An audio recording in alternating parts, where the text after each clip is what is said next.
Have you ever struggled with painting shadows? It can be very challenging at times. I'll get this question a lot from my students. What color do I make the shadows? How light, how dark should they be? A lot of times beginners and even intermediate artists will make them pretty much black, but they're not black. They actually have color in them. It can be really tricky, like in this painting here, when you have cast shadows going across. And they will go, you have one shadow that goes into a different area of color.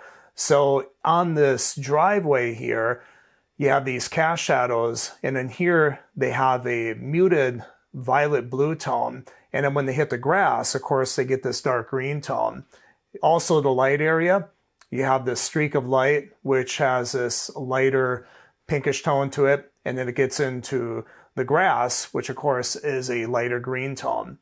But you have to make that convincing, and that's called interchange. And a lot of people might struggle with something like that.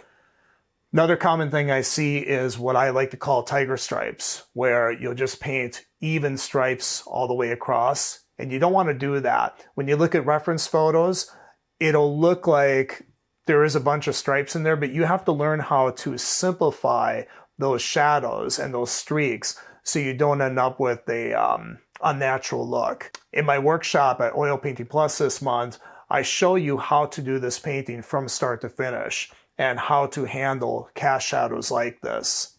Another thing that people might struggle with is areas of chaos. So right in here, it looks like there's a lot of detail, but there's not that much going on in there. A lot of people might go in with a small brush and try to paint all this, and you really don't have to.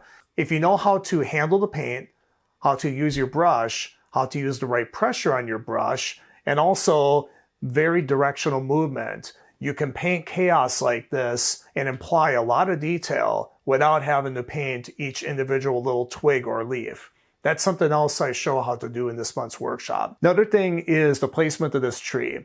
You'll watch me in the video, I put the tree right about here in the middle and start progressing with the painting, and it just was not in the right spot. It just did not feel right. It cut this barn almost right in half.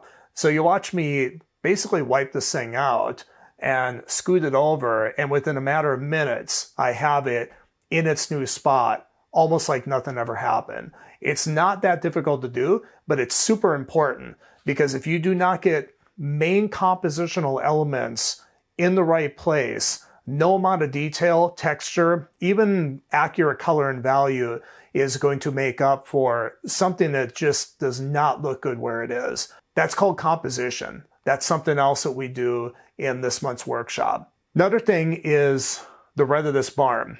A lot of people will use a very intense red in here, and they'll just leave it.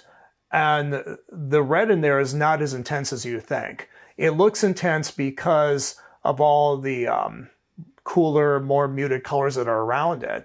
But if you put just like a pure cadmium red in there, and even if you do slightly mute it, it's not going to look right.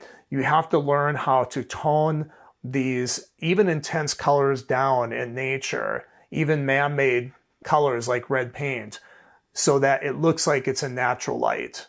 Also, autumn colors. One of the big mistakes that people will make is that they'll make these colors too light and too intense, meaning that they're too orange, and that's not how they are in nature. They look pretty intense, but you as an artist have to give them a natural look, and that involves muting those colors down, not too much, but also not leaving them too gaudy.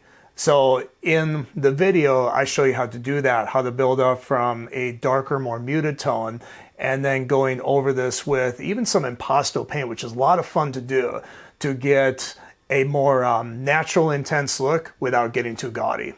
So if you're interested in learning all these concepts I just described, along with a lot more, check out oilpaintingplus.com, join the Silver membership, and you'll get to see the pre-recorded workshop where I do this painting from start to finish. Part 1 is going to drop on September 1st, with the other 2 parts dropping the 2 consecutive days.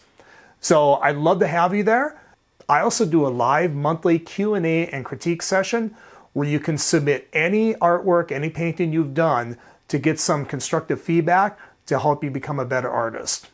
So I hope you'll consider joining. Check out oilpaintingplus.com, join Silver membership, and I hope to see you on the inside.